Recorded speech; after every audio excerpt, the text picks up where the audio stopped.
ध्यान रखेंगे। भगवान तो हैं पर ईश्वर नहीं है। ईश्वर का अर्थ होता है मालिक, सारी दुनिया का मालिक वो है ईश्वर। तो मालिक ईश्वर तो एक है, लेकिन भगवान बहुत सारे हैं।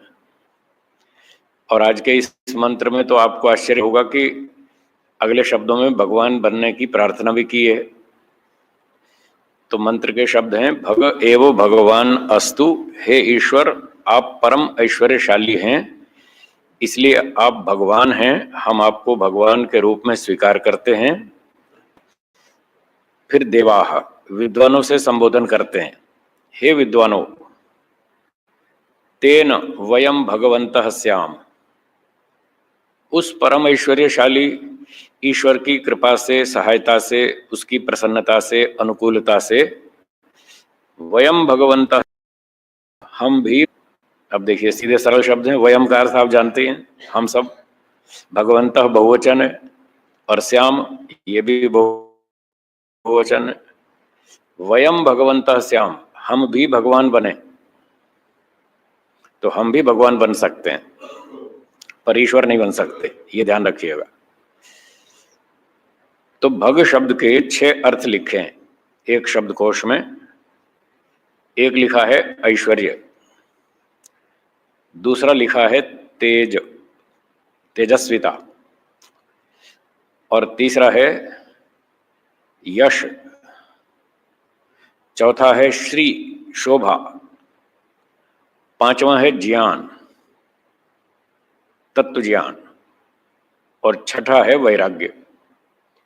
ये 6 चीजें जिसके पास हों वो भगवान, भग वाला, भग का मतलब ये 6 चीजें।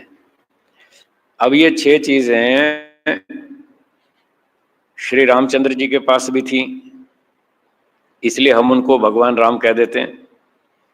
ये 6 चीजें श्री कृष्ण जी महाराज के पास भी थी, इसलिए हम उनको भगवान कृष्ण कह देते हैं। ये 6 चीजें महर्षि पतंजलि के पास भी थी, इसलिए हम उनको भगवान पतंजलि भी कह सकते हैं, भगवान मनु कह सकते हैं, भगवान दयानंद भी कह सकते हैं। पर भगवान दयानंद हम जानबूझकर नहीं कहते। हमको ये शंका लगती है ये पौराणिक लोग उनकी भी मूर्ति खड़ी कर देंगे मंदिर में, इसलिए जानबूझ के हम भगवान नहीं कहते, कहीं ऐसा गड़बड़ ना हो जाए। वैसे महर्षि दयानंद भी भगवान है, उनके पास भी ये 6 चीजें हैं। तो जिस जिस व्यक्ति के पास ये 6 चीजें होंगी वो भगवान। और यही प्रार्थना हम आज के मंत्र में कर रहे हैं विद्वानों से, हे विद्वानों आप भी हम पर कृपा करें, ईश्वर भी कृपा करे, सब लोग, आप सब लोग हम पर कृपा करें, हम भी भगवान बने, हम भी ऐश्वर्यशाली बने, हम भी ज्ञानी बने, वैरागी बने। ये 6 चीजें हम भी प्राप्त करें, हम भी आगे बढ़ना चाहते हैं। तो जिसके पास ये 6 चीजें होंगी वो भगवान हो जाएगा। और ये जो भग का अर्थ ऐश्वर्य है, इसको थोड़ा और स्पष्ट कर देता हूं। ऐश्वर्य शब्द से लोग प्रायः ऐसा समझते हैं धन संपत्ति, जिसके पास धन संपत्ति हो उसको वो ऐश्वर्य मानते हैं। परंतु वैदिक परिभाषा में, वैदिक साहित्य में ऐश्वर्य का केवल इतना सीमित अर्थ नहीं है कि भौतिक धन संपदा जिसके पास हो तो वो ऐश्वर्यशाली है। ऐश्वर्य का ठीक अर्थ है ईश्वरस्य भावः ऐश्वर्यम्, ईश्वर की शक्तियां, ईश्वर के गुण, ईश्वरीय वस्तुएं जिसके पास हों वो है ऐश्वर्य। ईश्वर की वस्तुओं का नाम ऐश्वर्य है। ईश्वर के पास केवल पैसा संपत्ति नहीं है, वो तो है ही, पूरा ब्रह्मांड ईश्वर का है, वो इस सारे ब्रह्मांड का मालिक है। तो ये तो हो गई भौतिक संपत्ति। लेकिन ईश्वर के पास इस भौतिक संपत्ति से अधिक मूल्यवान सैकड़ों हजारों प्रकार की विद्याएं हैं, उसके पास हजारों प्रकार का ज्ञान है। सूर्य को कैसे बनाना है, पृथ्वी को कैसे बनाना है, धातुएं सोना चांदी कैसे बनाना है, पशु पक्षियों के शरीर कैसे बनाने हैं, किसको क्या कर्मफल देना है, कब देना है, कहाँ देना है, कैसा देना है, ये सारी विद्याएं ईश्वर के पास है। तो ये जो भी ईश्वर की विद्याएं हैं, इनका नाम भी ऐश्वर्य है। तो ऋषि लोग ऐश्वर्य शब्द की बात जब भी करते हैं तो उसमें प्रधानता तो विद्याओं की होती है, भौतिक धन की तो गौणता होती है। अच्छा चलिए आप भी बताइए, सोचिए, धन का मूल्य अधिक है या विद्या का? विद्या का मूल्य अधिक है। हम देखते हैं जो विद्वान होता है, विद्वान सर्वत्र पूज्यते, देश हो या विदेश हो, विद्वान की सब जगह पूजा होती है, उसका सम्मान होता है। स्वदेशे पूज्यते राजा, राजा तो अपने ही देश में पूजित होता है, उसका सम्मान अपने देश में होता है, लेकिन विद्वान तो सब देशों में पूजा जाता है। इससे पता चलता है विद्या का मूल्य अधिक है। जितना सुख भौतिक पदार्थों से मिलता है उससे कई गुना ज्यादा विद्या से मिलता है, इसलिए विद्या का मूल्य अधिक है। वो अधिक सुख देती है, बढ़िया सुख देती है, संतुष्टिकारक तृप्तिदायक सुख देती है, इसलिए विद्या का मूल्य अधिक होता है। तो ईश्वर के पास जो ऐश्वर्य है उसमें विद्याएं भी हैं और संपत्ति भी है, दोनों हैं। तो हम जब मनुष्यों के लिए भी ये बात सोचेंगे कि अमुक व्यक्ति के पास ऐश्वर्य है, तो केवल धन को नहीं देखेंगे, विद्या भी देखेंगे। इसके पास विद्या कितनी है, वेदों की सच्ची विद्या कितनी है। अगर सच्ची विद्या है वेदों की और साथ में धन भी है, तो हम कहेंगे हाँ ये ऐश्वर्यशाली है, तब वो भगवान ठीक माना जाएगा। तो हम प्रार्थना करते हैं, हे विद्वानों, आप भी हम पर कृपा करें और ईश्वर भी हम पर कृपा करे। आप सब लोग मिलकर के हमको भगवान बना दीजिए, हम भी भगवान बनना चाहते हैं। फिर कहते हैं सर्वः तम त्वा इत जो हवीति। सर्वः, ये जो सारा संसार है, तम त्वा, उस आपको, जो आप संसार के राजा हैं, मालिक हैं, संपत्तिशाली हैं, विद्वान हैं, सर्वज्ञ हैं, सर्व विद्या संपन्न हैं, सर्व गुण संपन्न हैं, ऐसे महान परम ऐश्वर्य वाले परमात्मन, ये सारा संसार आपको ही प्राप्त करने की इच्छा करता है। जो हवीति, आपको प्राप्त करना चाहता है। आप देखेंगे सुबह सुबह सब लोग मंदिर जाते हैं, सब भगवान की पूजा करने जाते हैं। उनके मन में भले ही जो भी कामना हो वो अलग विषय है, लेकिन उनके दिमाग के किसी कोने में ये जरूर है कि भगवान अच्छा है, भगवान बढ़िया है और मुझे भगवान की प्राप्ति करनी है, उसका आशीर्वाद लेना है, उससे धन भी चाहिए, संपत्ति चाहिए, मोटर गाड़ी चाहिए, परिवार भी चाहिए, प्रसिद्धि भी चाहिए, सम्मान भी चाहिए और आगे आगे मोक्ष भी चाहिए, सब चाहिए।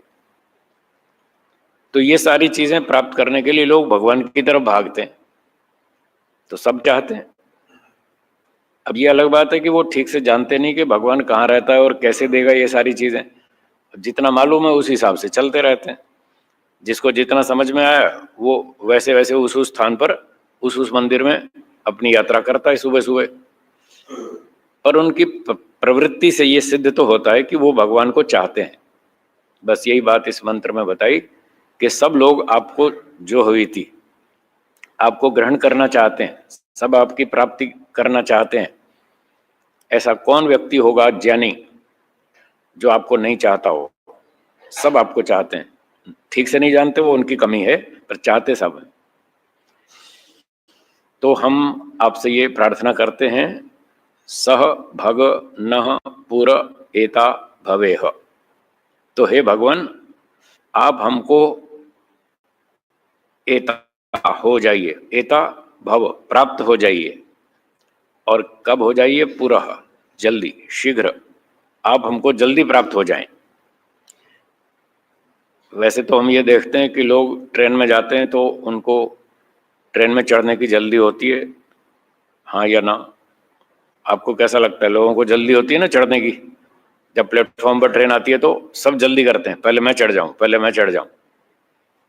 तो जब ट्रेन में चढ़ना होता है तो सब जल्दी जल्दी करते हैं, और जब स्टेशन आता है और ट्रेन से उतरना होता है तब भी लोगों को जल्दी होती है। ट्रेन रुकने नहीं देते, चलती ट्रेन में कूद लेते हैं और बस फटाफट फटाफट उतरना चाहते हैं। तो ट्रेन में चढ़ने में जल्दी है, उतरने में जल्दी है, बस में चढ़ने में जल्दी है, बस में उतरने में जल्दी है, दुकान पर जाएंगे, शॉपिंग करेंगे, वहां सामान खरीदने की जल्दी है, हर काम में जल्दी है। ईश्वर प्राप्ति में कोई जल्दी नहीं है। उसमें कोई जल्दी नहीं, बाकी सब काम में जल्दी। तो हम कभी कभी लोगों को कहते हैं भाई देखो मंत्र तो ये कह रहा है पूरा एता भवे, भाई जल्दी करो, ईश्वर प्राप्ति भी जल्दी करो और सब काम में जल्दी है, इसमें क्यों देर लगाते हो? तो लोग कहते हैं ईश्वर कहीं भागा जा रहा है क्या है? ईश्वर तो फिर अगले जन्म में भी मिल जाएगा, 10 जन्म बाद भी मिल जाएगा, ये पैसा थोड़ी मिलेगा। पैसे की तो जल्दी है, धन कमाने की जल्दी है, हर काम में जल्दी है, पैसे, ईश्वर की क्या जल्दी है, वो तो मिल जाएगा। हाँ जी, क्या कह रहे हैं?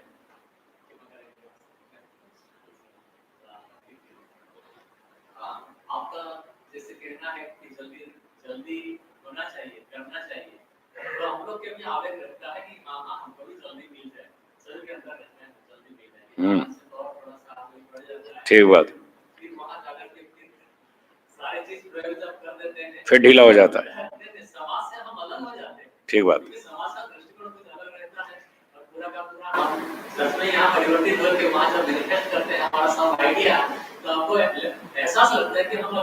ठीक बात, ठीक है, बैठिए। तो आपने अपनी समस्या बताई कि यहाँ जब शिविर में आते हैं तो हमें यहाँ बहुत अच्छा वातावरण मिलता है और सब ऐसी ऐसी बातें सुनने पढ़ने को मिलती हैं कि ईश्वर प्राप्ति करो, जल्दी करो, वैराग्य प्राप्त करो, यम नियमों का पालन करो, सुबह शाम ध्यान करो, व्यायाम करो, सारे अच्छा अच्छा सीखने को मिलता है। लेकिन जब घर जाते हैं तो वहाँ का नगर का माहौल सारा उल्टा होता है। लोग हमको सपोर्ट नहीं करते, सहयोग नहीं देते, बल्कि विरोध करते हैं, हमारी टांग खींचते हैं, हमको काम नहीं करने देते। तो ये समस्या तो आपकी ठीक है, ऐसा तो होता है। पर यहाँ जल्दी करने का मतलब ये नहीं है कि अभी ट्रेन आ रही है और ट्रेन रुकी नहीं और चालू ट्रेन में चढ़ जाएंगे, जल्दी का मतलब ये नहीं है। ट्रेन को प्लेटफॉर्म पर आने दीजिए, उसको रुकने दीजिए, पहले सवारियां उतरेंगी, उसके बाद आप चढ़ेंगे, ये सिस्टम है। जल्दी का मतलब है सिस्टम से काम करना, आलस से नहीं करना, लापरवाही नहीं करना, लेट नहीं करना, पर जो सिस्टम है सिस्टम का तो पालन करना पड़ेगा ना। तो इसी प्रकार से यहाँ शिविर में आते हैं आप, बहुत अच्छी बात, आते रहिए, सीखते रहिए, और जितना सीख कर जाते हैं 6-8 दिन में, फिर घर जाके उसका अभ्यास करें, उसकी प्रैक्टिस करें। जितना वहाँ का वातावरण है उतना उसका लाभ उठाएं। बाधक तो सभी जगह आते हैं, कुछ यहाँ भी होते हैं, कुछ वहाँ भी होते हैं, सब तरह के बाधक होते हैं। यहाँ के बाधक अलग होते हैं, वहाँ के बाधक अलग होते हैं, सब जगह के बाधक होते हैं। उन बाधकों से युद्ध करना पड़ता है। तो धीरे धीरे हिम्मत करेंगे, उनसे युद्ध करेंगे, झगड़ा नहीं करेंगे। लोगों से झगड़ा नहीं करना, बाधकों से झगड़ा करना। हाँ, कई बार लोग दूसरे मनुष्यों से झगड़ा शुरू कर देते हैं, वो नहीं करना। साधना करनी है, झगड़ा नहीं करना, सिस्टम से काम करना है, सिस्टम को समझना है। जल्दी का मतलब ये नहीं चलती ट्रेन में चढ़ेंगे और चलती में उतरेंगे, जल्दी का मतलब ये नहीं है। नियम से काम करेंगे, व्यवस्था से करेंगे, भावनाओं को नियंत्रित रख के करेंगे, भावुकता में नहीं आएंगे, पर बिल्कुल निष्क्रिय भी नहीं हो जाएंगे। इस प्रकार से थोड़ा उत्साह बढ़ाकर काम करेंगे। तो हम भगवान से प्रार्थना करते हैं जल्दी हमको प्राप्त हो जाए। अर्थात हमने कितने ही जन्म यहाँ पर खो दिए संसार में, हर जन्म में हम संसार में आते हैं। अगर मनुष्य बनते हैं तो पढ़ाई करते हैं, स्कूल जाते हैं, पढ़ाई करते हैं, डिग्री लेते हैं, कॉलेज जाते हैं, फिर वहाँ की डिग्री लेते हैं और उसके बाद नौकरी करते हैं, व्यापार करते हैं, पैसे कमाते हैं, खाते पीते हैं, घर चलाते हैं, बूढ़े हो जाते हैं, फिर मर जाते हैं और अगले जन्म में फिर स्कूल जाते हैं। तो ये कहना चाहते हैं कि इतने जन्म हो गए, लाखों जन्म हो गए, पता नहीं कितने हो गए, मालूम नहीं, और फिर भी हम वहीं के वहीं बैठे, मोक्ष के बारे में सोचते ही नहीं, ईश्वर प्राप्ति के बारे में सोचते ही नहीं। तो ये जो आलस्य है इसको दूर करना है। जल्दी का तात्पर्य ये है कि कुछ इस दिशा में सोचें, भावुकता से ज़्यादा उछल कूद नहीं करें, चलें संयम से, पर इस दिशा में सोचें, कुछ आगे बढ़ें, कुछ प्रगति करें। बस खा लिया पी लिया और भूल भाल गए दुनिया को, मतलब ईश्वर को भूल गए और दुनिया में ही डूबे हुए हैं, ऐसा ना करें, ये मतलब है। तो मोक्ष एक जन्म में नहीं होता, कई जन्म में होता है। सत्यार्थ प्रकाश के 9वें समोल्लास में लिखा है, आपने पढ़ा भी होगा। तो कई जन्मों तक हमको तपस्या करनी पड़ेगी। कुछ जन्मों तक हमने पहले कर ली, कुछ अब करेंगे इस जन्म में, और बची कुची फिर आगे करेंगे। आगे कितने जन्म लगेंगे वो पता नहीं, किसी को 2 जन्म लगेंगे, किसी को 5 लगेंगे, किसी को 10 लगेंगे। जितने भी लगेंगे वो तो पुरुषार्थ करेगा तब पता चलेगा, कितनी मेहनत करेगा और कितनी गति से चलेगा, तो कब मोक्ष में पहुंचेगा। पर इस दिशा में सोचें अवश्य, तात्पर्य ये है।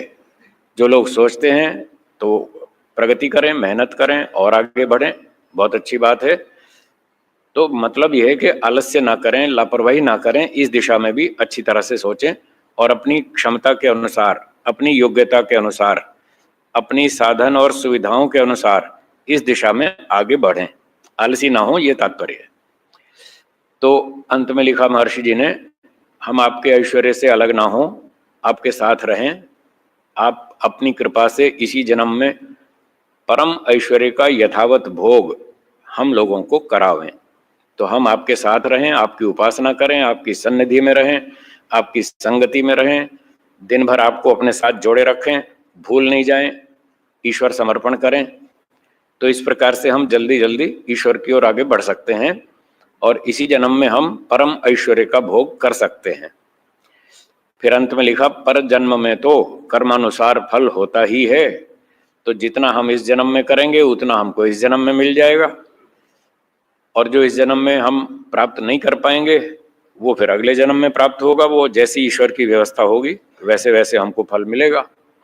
तो हम आपकी सेवा में सदा तत्पर रहें, आपकी आज्ञा पालन में रहें, आपको भूलें नहीं, आलस्य ना करें, प्रमाद ना करें, किसी तरह के और दोष ना करें, बुराइयों से बचें, अविद्या से बचें, राग द्वेष से बचें, अन्याय से बचें, झूठ छल कपट से बचें, सत्य आचरण करें। इस प्रकार से आपकी सेवा में रहें तो हमारी निश्चित रूप से प्रगति होगी और हम धीरे धीरे भगवान बन जाएंगे। तो ये बातें भगवान बनने की प्रार्थना आज के मंत्र में की गई। समय के अनुसार यहाँ विराम देते हैं। धन्यवाद।